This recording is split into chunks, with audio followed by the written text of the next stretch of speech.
Yes, we will be singing Happy Birthday to Bob, the real version, copyrighted version. The real one.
Mic check. David, we good? Okay. Mic check. All right. Good morning, everybody. Today is January 22nd, 2026. Time is 9 o'clock. We're going to call the Green Valley Special Utility District meeting to order. Welcome, everybody. We're going to establish quorum, call the order. So all board members are present and accounted for. If everybody can please rise for the invocation and pledge. Dear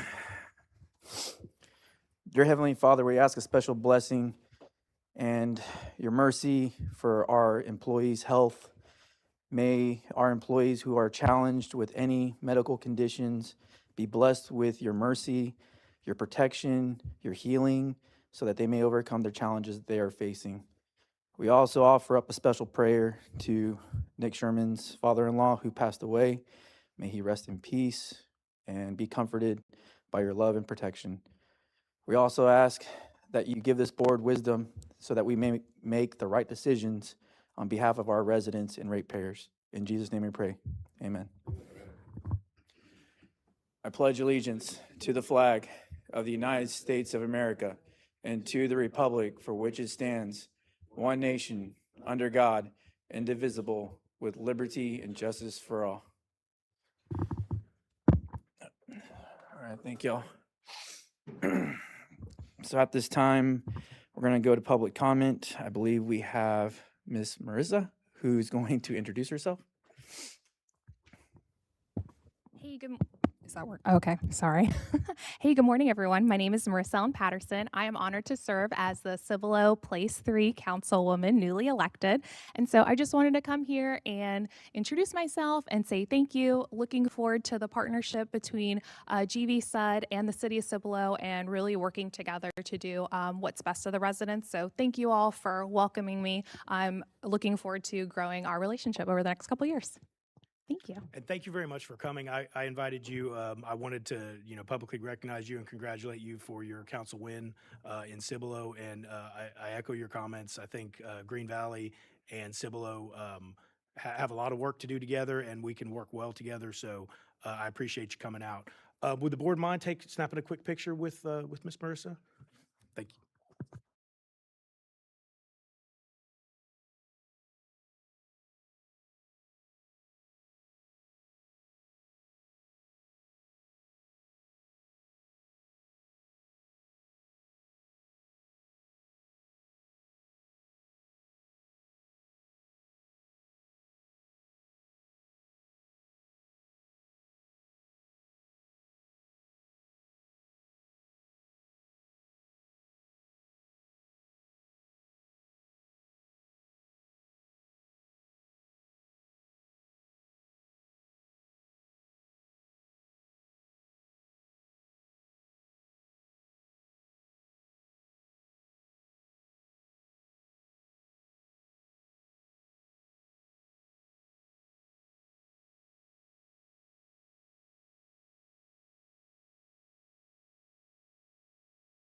All right, thank you. Anybody else for public comment? We're good? All right, moving on. Going to item D, consent agenda. All items listed below are to be considered routine, non-controversial by the board and will be approved by one motion. There will be no discussion of these items unless a board member so requests, in which case the item will be removed from the consent agenda and will be considered and action taken as necessary as part of the order of business. So we have items D1 through D8. Does anybody have any questions, concerns on these items? I'll make a motion that we approve consent agenda items D1 through D8. Second. Okay, I have a motion by Mr. Sherman, second by Ms. McDaniel. All in favor? Aye. Any opposed? The ayes have it. All right, at this time, we're going to bring up item F, correct, Mr. Gage? You want to go with item F right now? Okay, so we're going to go to item F, approve the audit of the fiscal year ending in 2026. Mr. Gage. Okay, if we could pull up the slides from our auditor. So Lewis is here. He's going to make a presentation for you all. Lewis Breedlove has provided a copy of the hard copy of the audit. It was in your packet. And he also has a short presentation he'll present us with today. And then at the end of this, we'll ask you to approve the annual audit so we can transmit it to TCEQ and comply with our regulatory requirement to complete the audit within 135 days post FY. So Lewis, over to you. It's your show now. Alrighty, well, thank you all for having me. Is that good on the mic? All right, I'll move it here a little closer. You all, I think most of you are familiar with me. I've been able to present for you the past couple of years, and so similar presentation. I do have the bound copy of the report, as well as a printout of the presentation for you and a couple of letters that come with the report. But I'll be utilizing that PowerPoint presentation to go over the results of the audit. So if you would click to the next slide.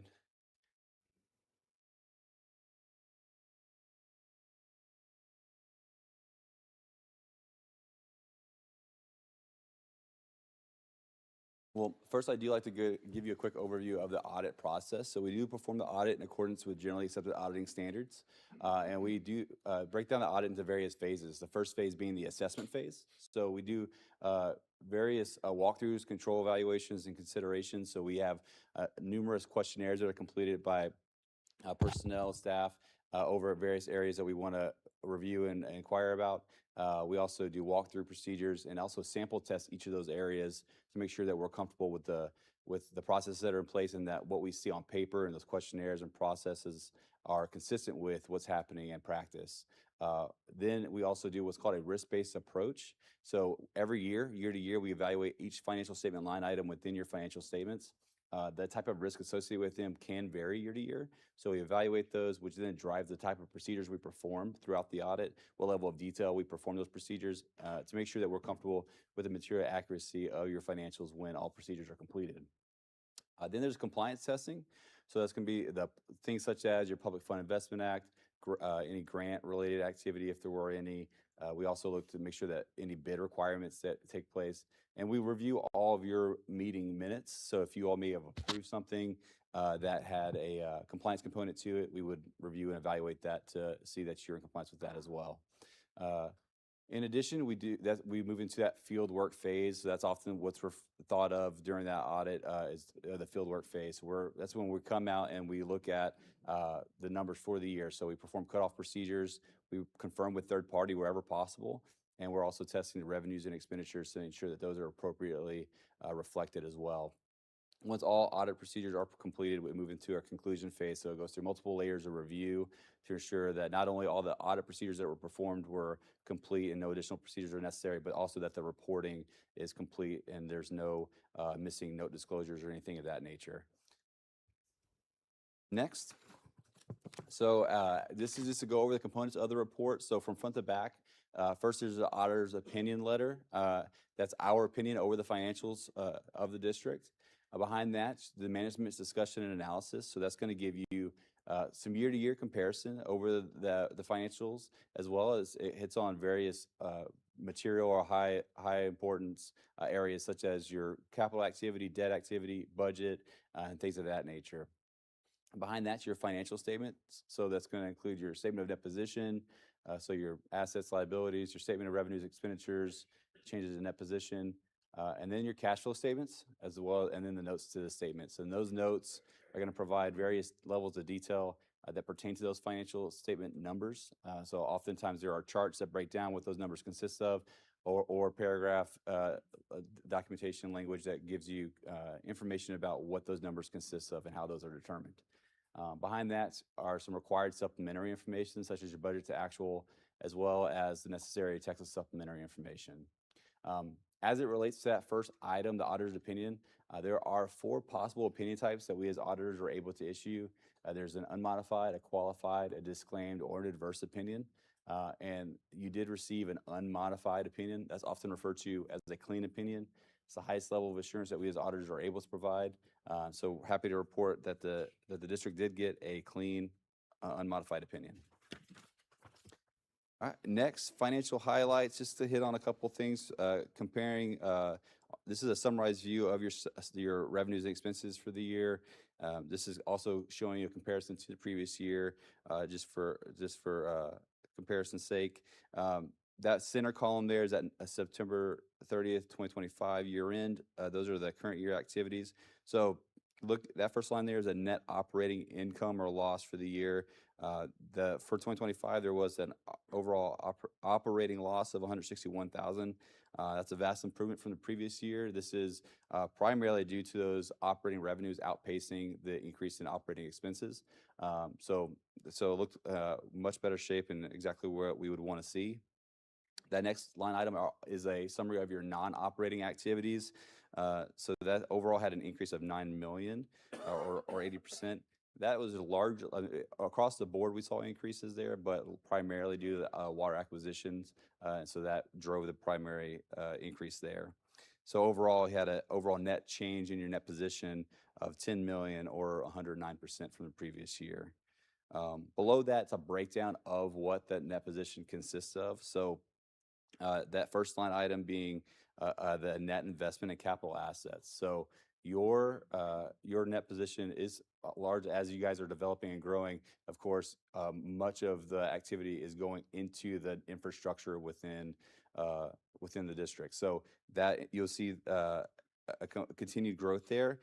Overall, there was a change in 2.7 million, and that's due to, this includes all capital related activity as well as offsetting liabilities and debt. So you'll see in the statement of net position a big increase in overall capital assets, but the use of the funds overall, you only saw an overall increase of 2.7.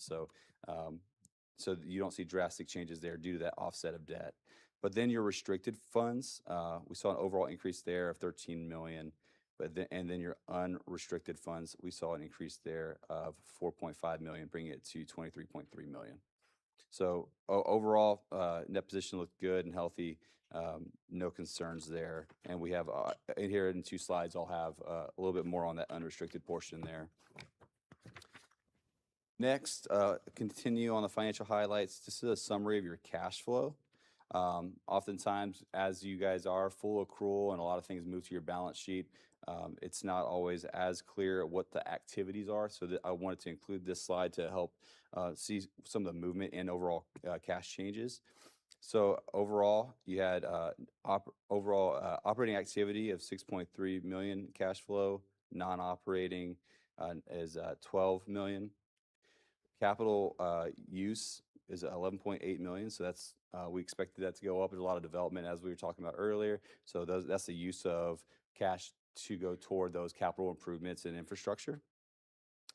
Investing activities, we saw that go up compared to last year. It's at 4.3 million in those investing income. And so overall, you had a net increase in cash from the previous year of 11.5 million. All right. Next, this is a quick look at your budgetary comparison. So as that far right column is a variance between what actually occurred during the year, which is that center column, and then the far left, which is what was budgeted for the year. So overall, revenues came in a bit under expectations by 1.8 million. However, operating expenses came in under budget by 1.7 million. And then your non-operating revenues and expenses, we had a positive variance there of 7.5 million. So overall, you had a net positive budget variance of 3.8. So assuming that you all were able to accomplish all that you were seeking to accomplish for the year, a very healthy budget, very good position. So no concerns noted there. That bottom part there, this covers the unrestricted portion of your net position. So as I mentioned earlier, the net position looked good. We always want to look to see you always have restricted portions of your net position related to infrastructure or other restrictions, but that unrestricted portion is always an area that we want to take a closer look at and make sure that's in a healthy position. So at a minimum, it's recommended that be about 16% or 2 months worth of reserve. If you compare your operating expenses from the year, assuming their operating expenses will be relatively consistent with that going forward, it kind of gives you a gauge on how far, if you were to straight line that into the next year, approximately how far would you be able to operate into that next year. And so 16% is that minimum recommendation with a goal of getting up to 50%. Here you can see a breakdown of that when comparing your unrestricted net position to your operating expenses. It gets you at 94% for 2025. And last year was high as well at 79%. So very healthy unrestricted net position. So your net position is in a good, healthy position. And especially, it's not a bad place to be given the continued growth that you all are having. It's good to have those just in case that's needed for other unplanned growth expenses. Next, just take a quick look at your water accountability ratios. So this is required disclosure as it relates to your consumption, the gallons pumped versus what was billed. So I've got the past 3 years of data there. Water acquisition ratio for 2025 was 91.8%, which is in a great position. We like to see it in the high 80s, hopefully 90s. And so last year, it was noted there was some water loss that caused it to go below the goal in the previous year, but it's now back on track. And so looking good from that standpoint. And then lastly, communication letters. So there are 2 letters that come with the audit report. The first letter being the communication with those charged with governance. So that would be you all. And that letter is to give you this required communication as it relates to our responsibility as it pertains to the audit, management's responsibility over the audit. There's a few key points I always like to carve out from that letter. So 1, the audit was conducted in compliance with all ethics requirements regarding independence.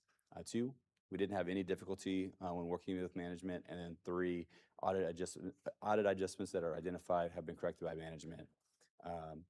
So in there's a couple of adjustments in the back. That's been reduced from previous year. So we always expected there to be a couple adjustments during the audit. So there was not a concern, which is what leads me to the next letter, communication with over internal controls. The one item we noted last year was just a number of entries, and that's been dwindled down. And so that was not a comment this year. And there were no other internal control concerns or findings to communicate this year. So we'll dig harder next year and see if we can find one for you. But just happy to see the growth and improvement within the districts. Y'all's team here is top notch. They're super responsive, very detailed. They care a lot about what they're doing here, and so we just, want to make sure you know that, and that you guys are in good shape. And so, with that, I'll open up to any questions you might have. Does anybody have any questions, concerns? Nope. I don't Mr. have any Gage? questions, but I would like to make a statement. Yep. First, I'd like to thank all of the finance team who worked with him to make the audit, get it together. I know it was a lot of work for all of you. So thank you to Gina and Heidi and Mr. Lovebreed himself. And also, I'd like to say that the Finance Committee has reviewed the audit. We sat down with Mr. Gage and the finance team, and we reviewed the audit. And we would like to propose approval for the audit. Okay, duly noted. Mr. Gage, you have any comments? No, sir. I think it is a good audit this year. I mean, I'm proud of several things in there. When we attacked the water loss thing, that was kind of surprising to me last year. We've got that corrected. It's looking very good. My only comment, to the board about the audit is if you look at our financial position, the decisions that we made last year in terms of supporting growth with our capital revenue fees was absolutely the right thing to do. That's going to be able to propel us forward to deal with the growth that we're looking at in the future. And so, it's based on good decisions. It's not just the work of the finance team. It was also, good decisions put forth, that the board undertook last year that helped our position. And then, of course, our finance team is amazing. You guys know that. So no problems, no other questions or comments. You good, Gina? Awesome. Well, again, thank you again for the hard work. We greatly appreciate it. We're glad to take this unmodified, clean report. And with that, do I have a motion? I make a motion to approve the FY '25 annual finance report audit for the Second. fiscal year 2025. So I have a motion by Ms. McDaniel, a second by Mr. King. I'll do a roll call vote. Mr. King?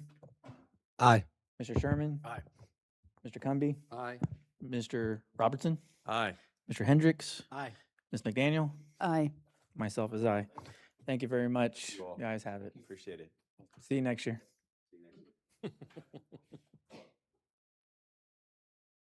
Don't go easy on us next year, too. All right. All right. Moving on to item E1, employee recognition, Mr. Gage. So we have some guys sitting over here, right? Because we're going to do some recognition, but we went out of order, and we did that just for Lewis, right? Because, Lewis gave us a good audit, right? So we kind of want to make sure he's happy. Okay, so Lewis can go back to Houston. work or whatever. But today I got 3 people to recognize. First, I'm going to call up Matt Valenzuela, from Wastewater. Come on up, Matt. So Matt obtained his D-level operator license in wastewater. So it's a big achievement, right? And, as we keep pressing forward, as we get new employees, right, they're trained by their supervisors, and we make it a priority for them to get their license. And Matt has achieved that. So I want to say thank you to you, Matt. Let me grab my things over here. And how long have you been with us, Matt? Not that long, right? Yeah, so in a very short amount of time, he knocked this out. So anyway, so we appreciate what you do, Matt, and here you go.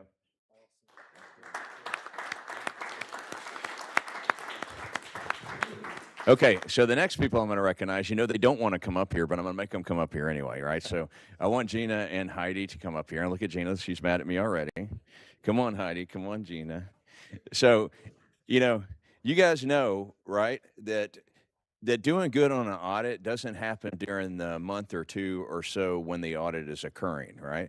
Sure, you have to work hard during that time period to make sure, you know, guys like Lewis has all the information that he needs for the audit, but it happens all year long. It is a result of our daily operations, how we run our books, how we do our internal processes, and it's never stops, right? So maybe at the end of the year, they get a little frazzled. It is what it is. I've never met an accountant that doesn't get frazzled when they close the books and do an audit, but they all do. But it's because of their work they do all year, and we have top-notch team. We really do. And, you know, and Gina and Heidi is just fantastic for what they've done to pull us through this. So I'm going to give them a little note and a coin, of course, and thank them for what they do.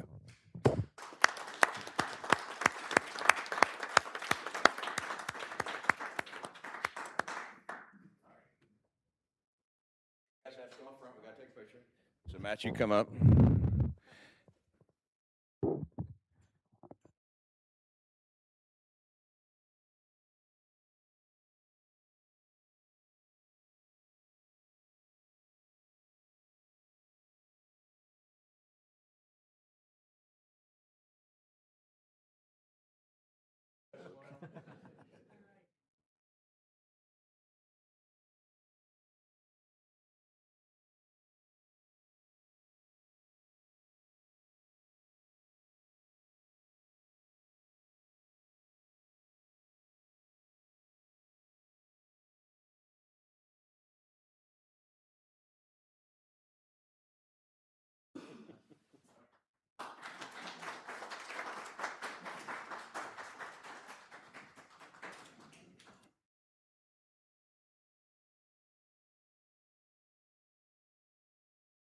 Thank you all. All right, moving on to item E2, Business and Operations, General Manager update. Mr. Gage. Okay, so I have a memorandum to the board packet, and I guess I should stop writing memorandums because it changes since I wrote it last week. So on the memorandum, it says we have 57 employees right now. We did have turnover of a couple of employees, but just yesterday we hired 2 more. So we're back up to 59, so I can't keep my memo updated very well. On the back of this, I have an attachment that shows our current organization chart as it was before we hired these people. And then so next month, you'll have a new current organization chart as we add the new names and faces on there. I wanted to highlight to the board, invitations are going out. We are doing the Santa Clara expansion ribbon cutting on the 6th of February at 9 o'clock. So invitations are going out for that. My memo says 8:30. It means to say 9 o'clock. So those are my 2 attachments from writing my memo too soon. So pending any questions from the board on that. Anybody? I'll make a comment. I appreciate the detailed level of your org chart. You know, our newly licensed operator, immediately I go and check, there's his name, there's his position, there's his license indicated on there. Did have to go back and look and see what the orange W line there for me. So great job on having an up-to-date org chart.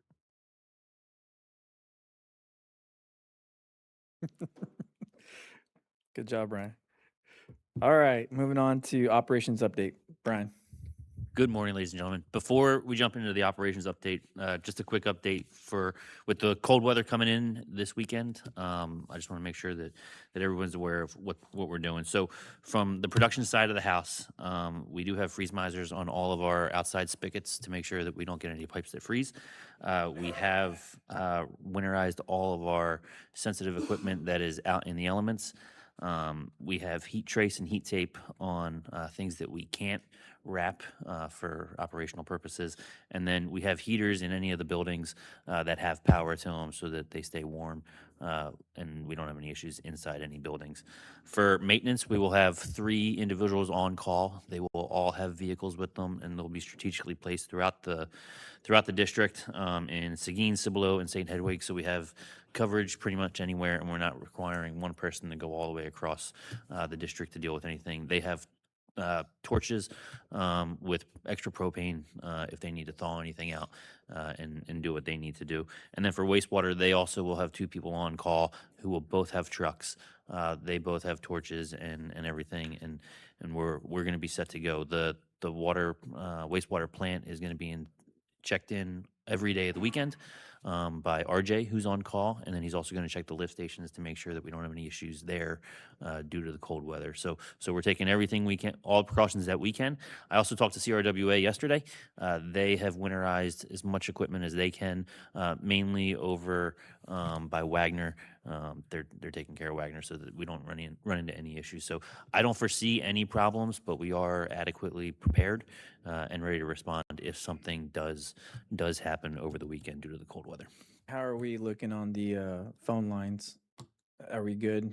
If the residents call in on our number, no issues? The calls will go to the call center, and Okay. then they'll go to the on-call personnel. So, Okay, and we have the so one up, we 2 up, cleaned 3 up up for all the the little maintenance. bugs on that one to where we're all moving on that. Okay. Yep, the call center has the most updated on-call roster with the most updated numbers, so we should have no issues at all. Okay. Well, and we should be okay as long as we don't have any rolling blackouts, right, Nick? I don't control that, but yeah, we. Because that's what killed us in, That's what the issue was in the Last time. previous winter Snowmageddon, event. Yeah. yeah. CRWA could not deliver water to Green Valley, so Funny, you were scrambling around trying to find diesel. I remember that. I was helping find diesel. That's right. So staff sounds like they've done everything in house that we need to do and reached out to our suppliers and made sure they're doing everything. as well. I would note, the generator project includes generators at Wagner, right, at CRWA, and that project's not done yet, right? But I mean, but it is definitely on the list of things that CRWA is doing. It's just not finished. Right. But that is a weak spot. It's a known weak spot is Wagner. So when they say they're concentrating on making sure Wagner is winterized, I mean, that's the reason we have a weak spot. As far as public announcement wise, what are we doing to get the word out to make sure that the residents are actively? Yeah, so we've already Thank you. started Facebook posts. There's Facebook post up already. This is general, hey, winter's coming. It's kind of like Game of Thrones, I guess. So we have that post up already. We'll post periodically, a couple more times. But, really, the weather as it's laid out, we won't be under freezing for very long and it'll come back above freezing. I mean, so this is not, of course it's going to be cold and that's bad for me. But other than that, I think we should be okay. But we are doing Facebook posts Okay. to answer your question. No text messages are needed though right now or anything like that, right? Okay. All right. Thank you. Okay, Maybe- so moving on to the operations report, you'll notice in your packet there's a new front page. It's the first stab at an executive summary, and on there you'll see multiple charts. The first is realistically our water inventory that is in attachment A that shows what we're allocated, taking away curtailments for any restrictions that we're currently in, and then what we've used. And this chart is updated as of the end of December, so this is what we've used for the fiscal year, and I'll hit those numbers as we go down. And then the bottom 4 charts, I do apologize. The bottom left is actually wrong. That's not what we billed for water. That's the actual water loss, the known water loss. I think I put the same chart in twice by accident, and I'll correct that going forward. But the intent of this is realistically, we can now see a full year, 2025, and start identifying trends. And as we go through 2026, you'll start to see 2026 populate on these respective charts, so we can see how we do year after year after year moving forward. And once again, this is the first crack at it, so any recommendations that might help better show the picture, I'm more than welcome to accommodate the board to make sure that you're getting the information that's requested. No, this is good. I think you tracking the way you do the information, build that timetable up for future use. So thank you for that on that. So moving into the actual report in and of itself. So for water operations, we did increase 92 meters in the month of December. That brings us up to 19,730 total across the district. For the calendar year, we were just over 1,200. So 1,201 meters is what we added in calendar year 25. We projected between 1,150 to 1,250, so we are right in the middle of the sweet spot. Our projection for next year is to be right around the same area, if not a little bit higher. So between 1,200 and 1,250 is what we're projecting for 26 based off of growth rate and all of that stuff. And the number for this year, for calendar year 2025, is exactly on point with our water master plan and the growth rate projections at just over 6% year over year. So we're right on track with where we should be with that. For water production, we did produce or purchase 501 acre feet, just over 501 acre feet in December. And for the calendar year, we were just under our target of 7,000, so we did 6,911 acre feet for the entire year. So once again, right on projection. That's about 73% of our inventory for number purposes. Of that 73, so for CRWA, we did 72.5% of what we were authorized to use for the year. For Edwards, we try and maximize Edwards Aquifer. We were at 95% for that one. And then for Trinity, we pumped about 25% of what we're authorized for Trinity. And we're looking at how we can increase our Trinity well production so that next year that number is a little higher. It's some of our goal is to use our cheapest water, with Trinity and Edwards being our cheapest water. So we're looking to maximize those two sources so that we can limit how much we actually use from CRWA. For billing, so we billed 494 acre feet, bringing in just over $2.5 million in revenue for the month of December. Our known water loss was just over about 11.5 acre feet, and then our unknown water loss accounted for about 5 acre feet in the month of December. Throughout the whole year, our unknown water loss was 8%. So we were at 81% in 2024. Last year, we were at 8%. So significant increase of unknown water loss. So we're actually being able to track how much water we actually use, and we're well within the standard. The goal is to have about a 10% unknown water loss target for the year. So at 8%, we're obviously underneath that, and exactly where we should be. And I'm hoping that we can be a little lower next year. We'll see how that goes. I'm wondering if, as we begin to replace more and more 4-inch water lines, if that number isn't going to shrink, just for the fact that a lot of that stuff is, you can't see some of these leaks. And that's an obvious concern. I mean, our system is a little old, and we are getting after some of the old water lines. So I mean, Yeah. I project that we'll stay between the 7 to 10% range of unknown water loss year after year, especially with how we account for water now. But I mean, we're always gonna have those leaks that we can't see. If pinholes are eventually they're gonna keep going. And it is what it is. It's just the nature Oh, of the yeah. beast. For wastewater, so for wastewater in December, we added 38 more connections, bringing us to 475 for the year for 25. That brings us to a total of 2,454 connections for wastewater. So once again, significant increase for wastewater, and once again, we're following the trend of the master plan for that one as well. Nothing significant for billing for wastewater. The normal trends, as we obviously have more connections, we continue to get more revenue from that. And then plant utilization, we're at 15.2% of our plant utilization. That's about 114,000 gallons a day with the new plant being up and operational. Pending any questions, that's all I have. Everybody good? All right, thank you, Brian. Moving on to E3, CRWA Board of Trustees post-meeting updates. Ms. McDaniel and Mr. Sherman.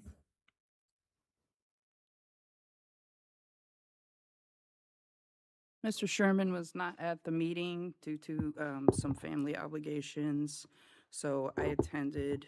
First of all, for those who don't know, Nick was appointed the Vice President of CRWA Board of Directors, Board of Trustees. So he's now the Vice President. Sherry nominated me, so I hadn't had a chance to properly thank her for the extra work, but, He knew better. Check your tires when you leave. So, the only real updates besides Nick was appointed is, as you know, they did hire the Assistant General Manager in December, and then now they've hired a controller. They had 18 applications submitted and 5 interviews, and they hired somebody named Mr. Brian Zaleski, who will begin the first week of February. They got their portable building now, so they have more room for new employees. As far as operations, on Wells Ranch, well number 3 failed in the first week of January, and the staff is assessing the repairs needed. It seems to be on first, and I don't know if y'all discussed it after this, but it seems that the same failures happened to well 3 as what happened to well 1, and they're waiting for approval from TCEQ for approval for drilling.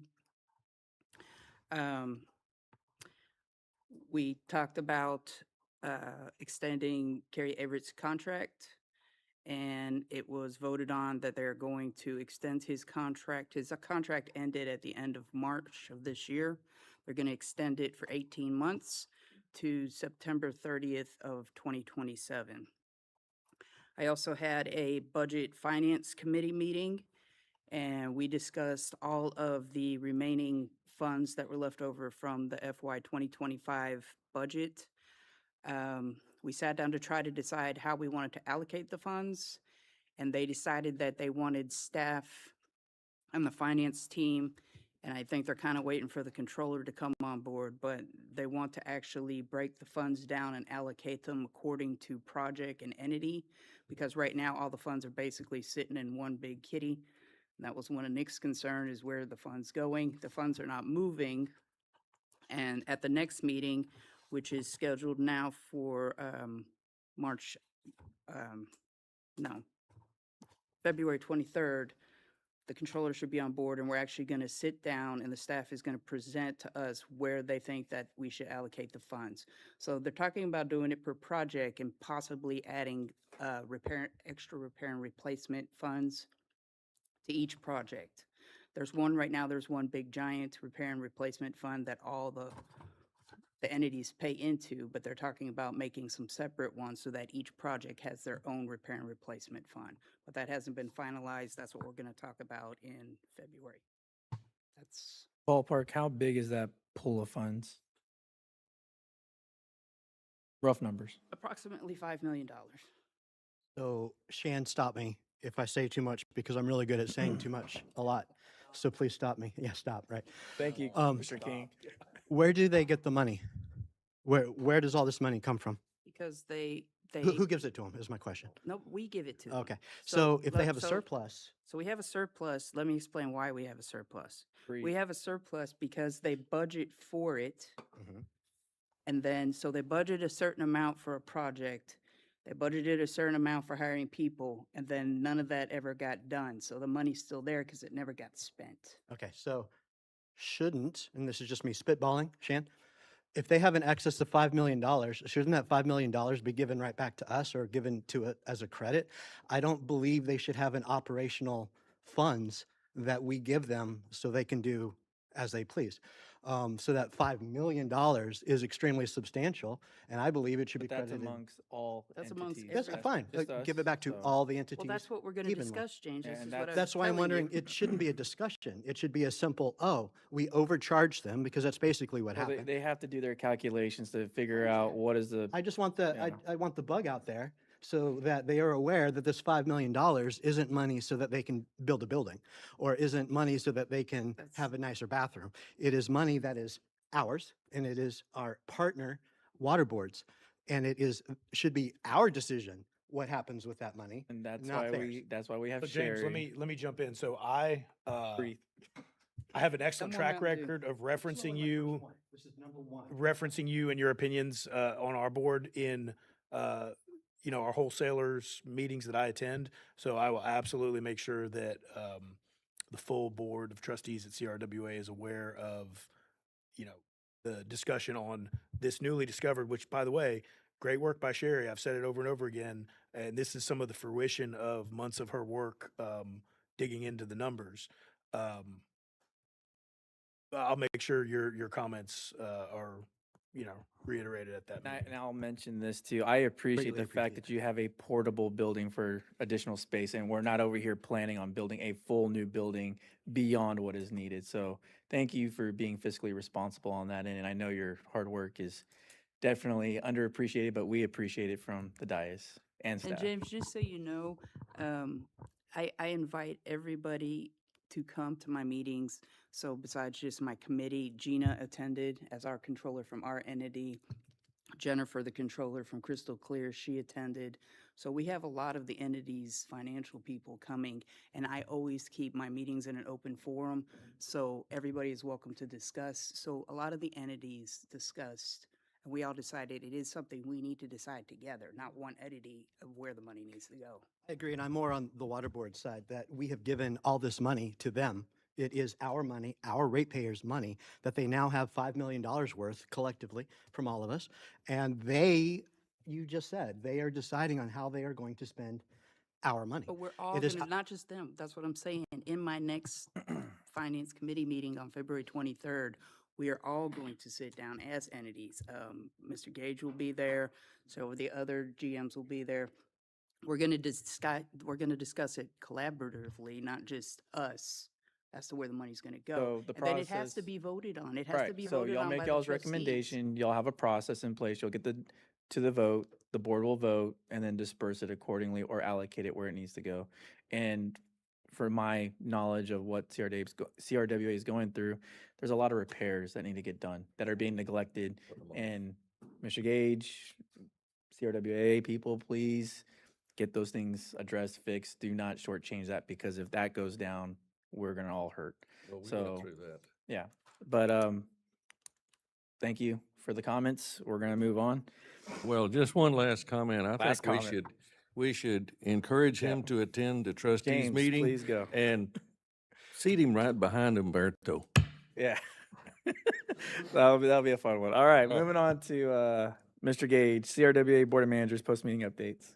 So the Board of Managers, we went to Hayes Caldwell Treatment Plant this time, right? And so several of us on this side of the river, I've never been there before, right? But we had some other entities that went as well. So we're making progress on that sort of thing. We're trying to steer the Board of Managers into more of, doing a technical advisory role, and we're getting there. I mean, it's a little, we're doing better every time. I mean, pushing us out of the building has been good. Our next stop next month is going to be the Wells Ranch treatment facility. And so we've already got some, very good, things to recommend in terms of scheduled maintenance and other things that we just need to do better at. So that's going well.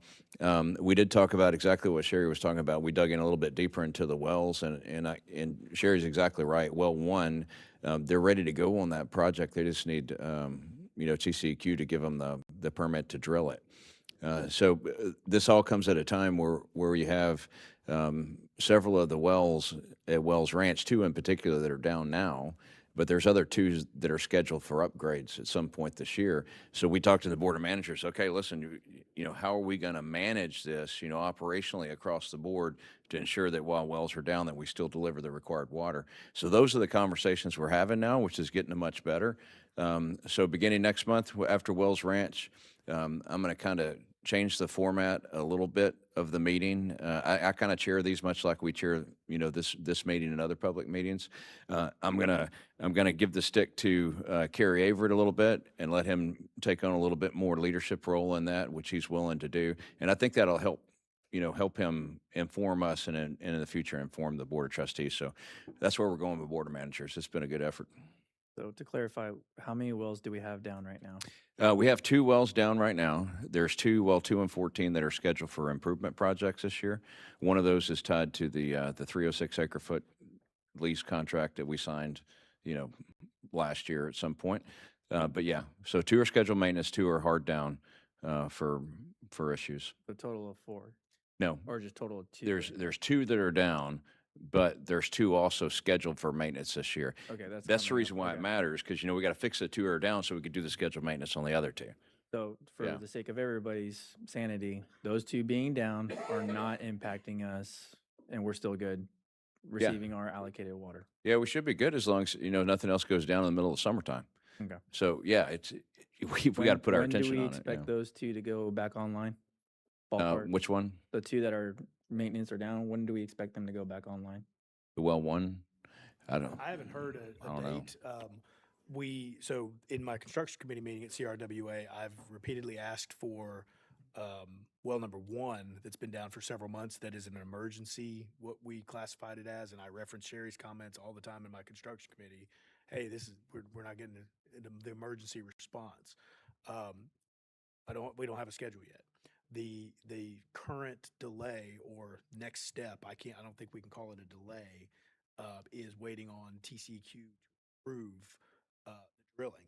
We've actually asked our drillers, can we press forward to make sure that we have water, and then if there's a penalty or a fine imposed by TCEQ, maybe we cross that bridge down the road, but make sure the well is operating.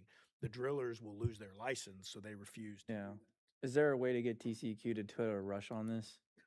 Yeah, I mean, I wish there was. I mean, they're going to move on when they move, but they're aware of it. So it takes staff engagement from CRWA with TCEQ to make sure it gets through. But the paperwork's where it needs to be. So So- right now, we're just waiting on them. We're just waiting on them. And do we have any timeline on when they're gonna get back to? I don't recall a specific timeline, not in my meeting, and if it wasn't in Mr. Sherman's meeting, then it hadn't been given yet. So- Can we compel them to give us Yeah, something? well, I mean, I mean, I hear you. Yeah, can we, yeah, It'll be a topic of yeah. discussion first week of January when I go to Wells Ranch with the board of managers. So I'll make sure I bring up Well Run in more detail. Okay, so when we revisit this next month, Yes, sir. can we get those updates? Yes, sir. On that part? Okay, I'll get it in my board of managers first week of January. okay. All right, moving on. Item E5, ARWA Board of Directors, post-meeting updates. Mr. Sherman. Yes, sir. So this meeting, the highlight was in my notes there from the meeting F2.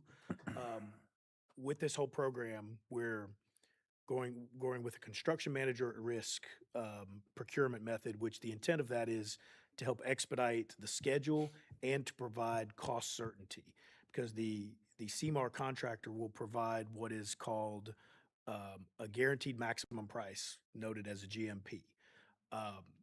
In this technical committee meeting, I heard for the first time they referenced multiple GMPs. Okay, and so I immediately questioned that. We've got the project broken out into a couple different phases: a booster pump station, some pipeline work, the actual improvements to the water treatment plant, and a segment we're calling clarification. That's basically going back on the first phase and beefing up the clarification to handle the iron.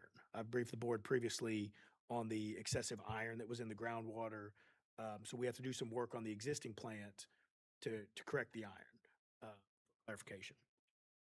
So I dug into it at the technical committee and inquired what is this multiple GMPs? So what is being proposed? And I've checked with staff.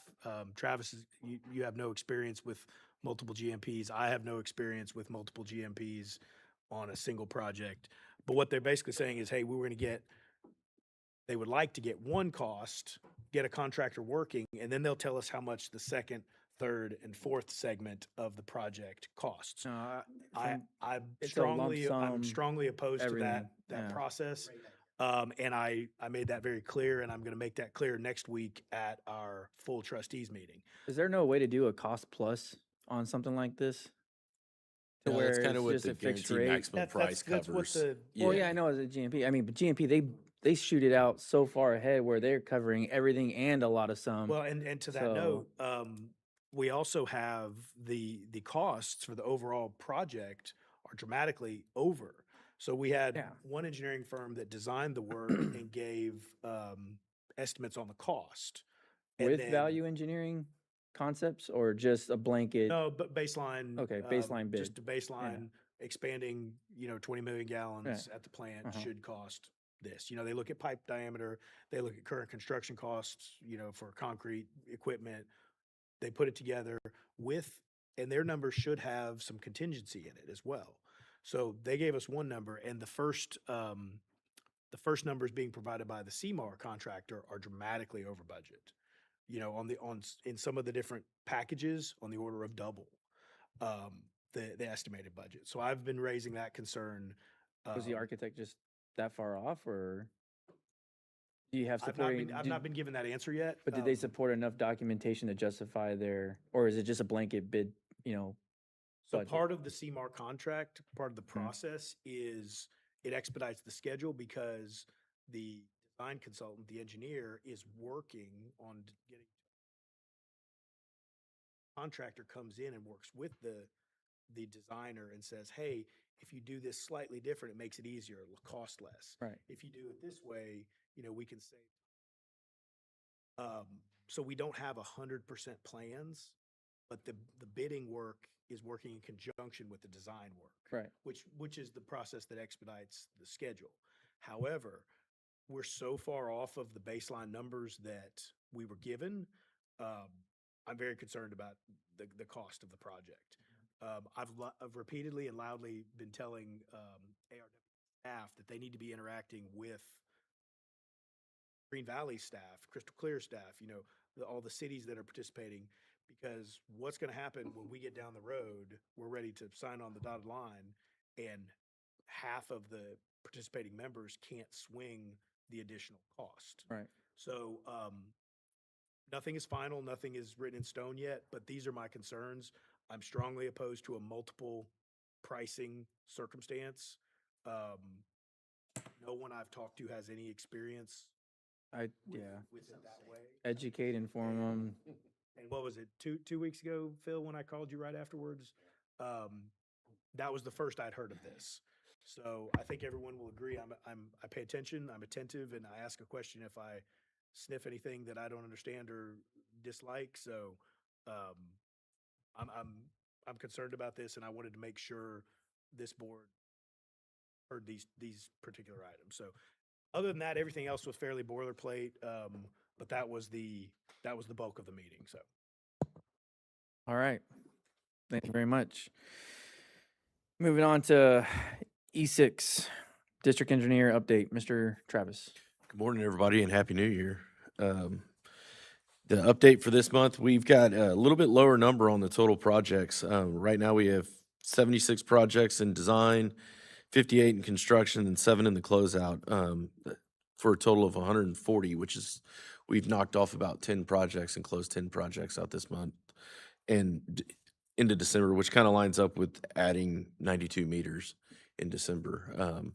So we're progressing pretty great overall on our projects. On the capital improvement side, Mr. Cumbie had asked during the construction committee for me to prioritize the projects and how they're listed, and I've done that for this report. And I just want to kind of jump onto some quick highlights on these. The Plan 11 ground storage tank and pumps. I provided a couple aerial shots of the ground storage tank being constructed.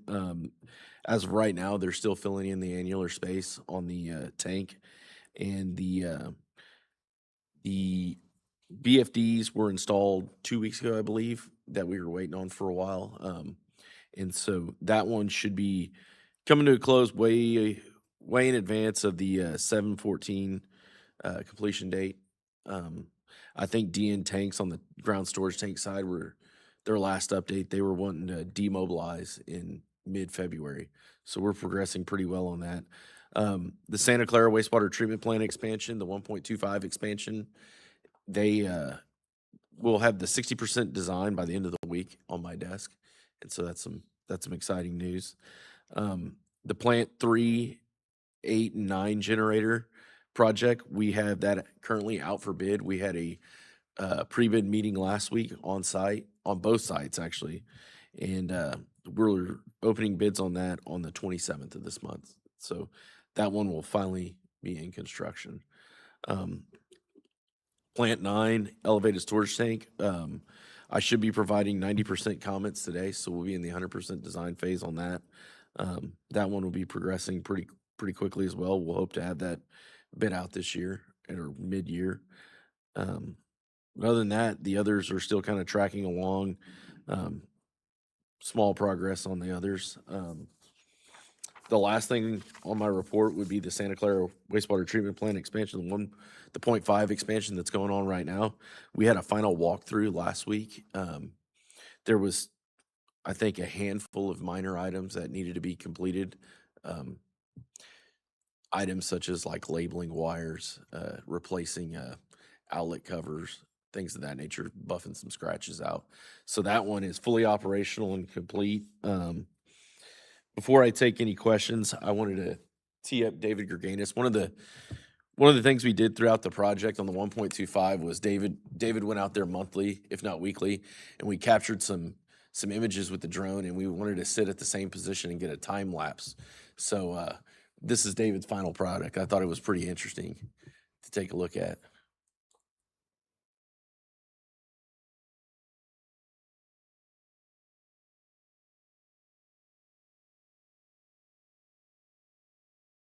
We really need some background music. David, do you have a Some- license? Some sort of Yeah. happy could watch this birthday to, to you. Yeah. Happy birthday. We need like a waterfall noise or something to go along with this. Flowing water. Toilet flushing, that's a good one there. But yeah, we were really excited with the progress. You know, it's pretty impressive to get this large of an expansion done in that short amount of time. So it was pretty neat to watch it come together. And David did a good job of capturing these images.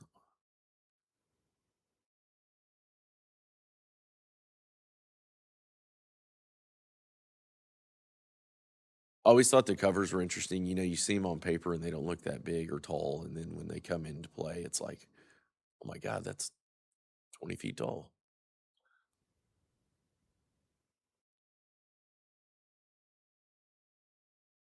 That's it. Thank you, David. So with that, that's the extent of my my report. If anybody's got any questions, I'll be happy to answer. Just a question on one item, and you know, I live on Lower Seguin, so I'm focused on that. Yes, sir. Yeah. How are we doing? Are we even started? Because I know there's surveying being done there. Have we even started any negotiations with right-of-way acquisition, or we got to complete the survey first? We've got the right of entries done, I think, to get the surveyors on. But right now, I have the 30% design on my desk on Okay. my large list of things to do. And once we kind of finalize that design and get that past that 30% phase, we'll engage Brett and his team to start the right of way acquisition for those properties. But we want to make sure the alignment's good and we don't make any drastic changes at the 30% design before we go out and procure easement. Yeah, but I already know there's going to be one or two problems, and you probably are already aware of them yourself. So I have full faith.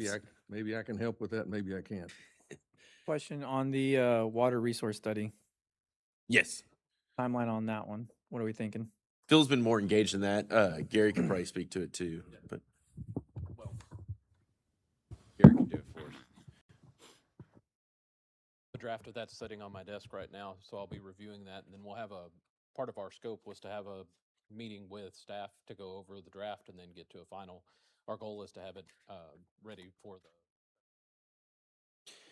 yeah, we'll definitely have it before we sit down internally and reevaluate the master plan and prioritize those projects on there.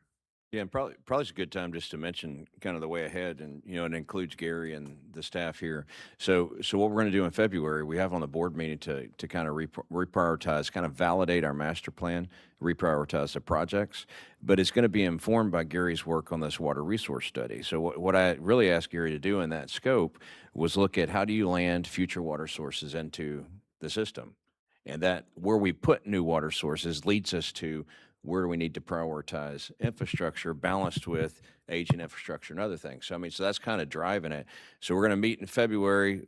Staff will meet first with our operators and get our picture. We'll meet with Gary from, his consultant perspective, and we'll come back in the board. We'll do a presentation for you guys in February and be like, okay, this is it.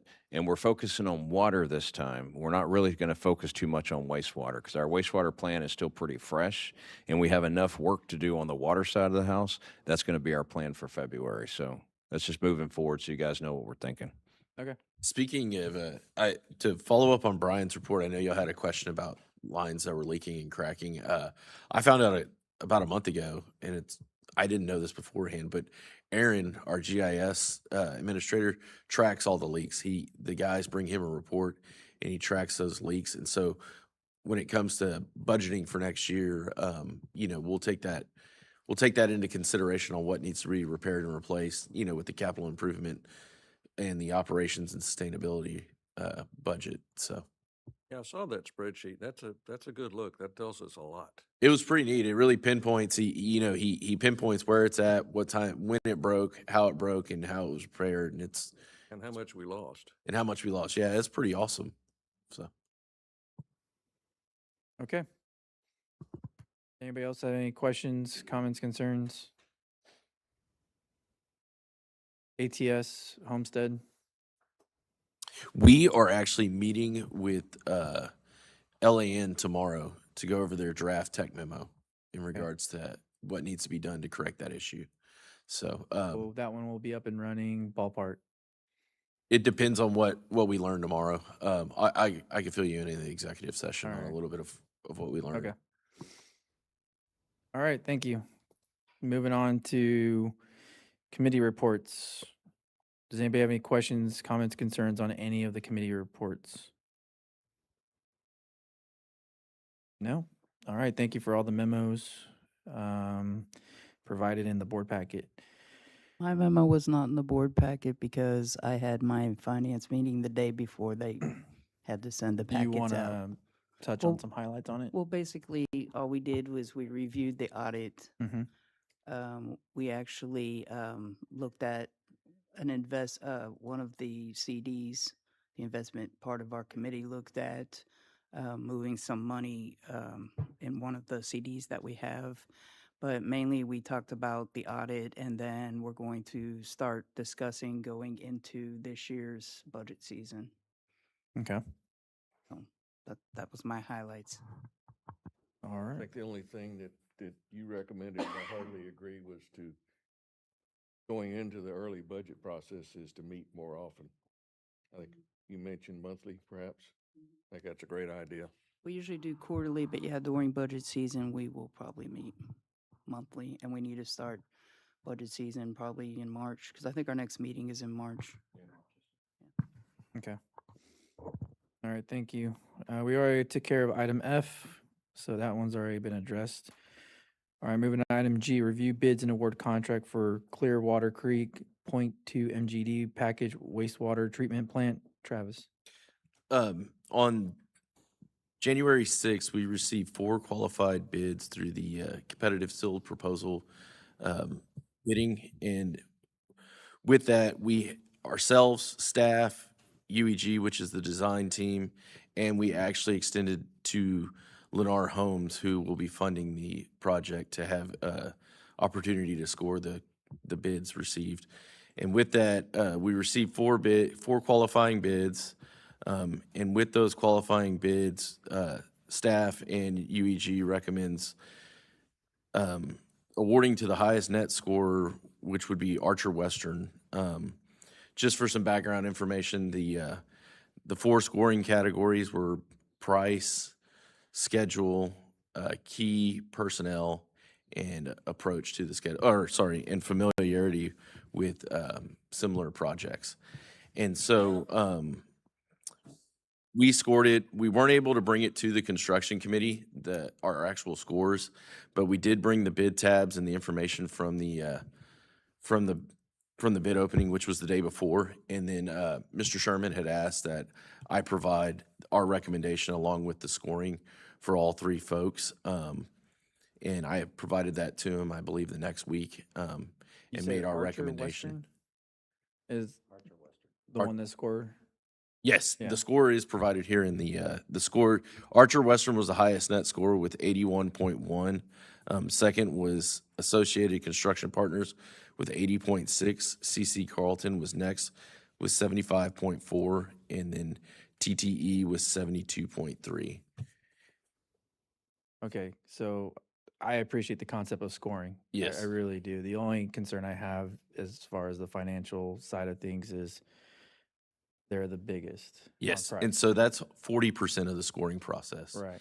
And keep in mind, this is fully funded by Right. Lennar and Homes. That's why I just want to really Yeah. make sure we're clear on that. Yeah, so it's no cost to the district. And after we did the scoring process, I did reach out to Lennar Homes and showed them the results of the scoring, and they were comfortable with they everything. concur. Yes. All right. And that was one of the points that the Mhm. committee, when we discussed the bids, but not the reviewed process yet, with Mr. Basham, was make sure that the funding source, the home builder, Right. was involved in the scoring process and that they were comfortable with everything. Absolutely, and they were very appreciative that we extended the offer for And them they to didn't score on it. challenge any processes or anything like No, that? not at all. Those guys have got a pretty good team. Richard was the one that scored it from Lennar. He's a licensed PE, so he kind So of he knows the knows. drill. And Okay. so, All right. So with that, do I have a motion? I'll make a motion that we award the Clearwater Creek package plant project to Archer Western. For a total of I'm working off my phone here. I apologize. $14,565,200. I'll second. Okay, I have a motion by Mr. Sherman, second by Mr. Robertson. All in favor? Aye. Any opposed? The ayes have it. Thank you. thank you. Moving on to item H, consideration and possible action related to NSSA for water and wastewater. H1, which is New Braunfels ISD, Long Creek High School Stadium Expansion Water Non-Standard Service Agreement. The Long Creek High School. Oh, sorry, I lost the page. The Long Creek High School Stadium expansion was reviewed by the construction committee. Just a brief overview of it. The high school on Klein Road is expanding their stadium to be a full-size stadium, and they needed to add a couple water meters, being 2 3-inch water meters to cover the peak situations of when you have stadium games and events at the stadium. And so this is no additional cost to the district. It's got adequate fire flow, and staff recommends approval. Committee did review, and the committee unanimously also recommended approval. Okay, anybody else have any questions, concerns? Okay, do I have a motion? I'll make a motion that we approve the New Braunfels ISD Long Creek High School Stadium expansion water non-standard service agreement. Do I have a motion? Do I have a second? I'll second. Second. Okay, I have a second by Ms. McDaniel. All in favor? Aye. Any opposed? The ayes have it. Okay, moving on to item I, hear updates on items below from General Counsel, Mr. Shan. Just one item in pending litigation. I'd provide an update for you all in executive session. No legal changes affecting the district of which I'm aware. Okay. Time is 10:09. We're going to go into closed session at this time for executive session under Texas Government Code 551.071, 551.044. And we're going to take items I1 with whatever Shannon needs to brief us on, and items J and K. And we'll do 10 minutes before we start it, so heads up. Thanks.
way it should be done. Every meeting, you gotta give us something to do.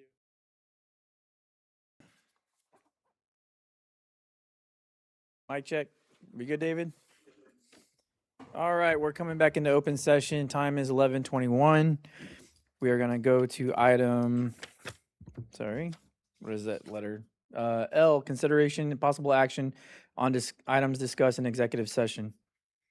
I'll make a motion to authorize the general manager to execute an option agreement with CRWA for 2,425 acre-foot of water per year of the Bloomberg project, consistent with the terms as discussed in executive session. I'll second. I have a motion and a second. All in favor? Aye. Any opposed? Nope, ayes have it. Okay, moving on to the second motion. I make a motion to authorize the general manager to negotiate and execute a lease or leases of excess Edwards Aquifer water for the calendar year 2025 in accordance with the rules of the Edwards Aquifer Authority with interested parties to the benefit of GVSUD. Second. I have a motion and a second. All in favor? Aye. Any opposed? All right. That's it for the motions. Consideration for proposed items to be included next month board meeting agenda.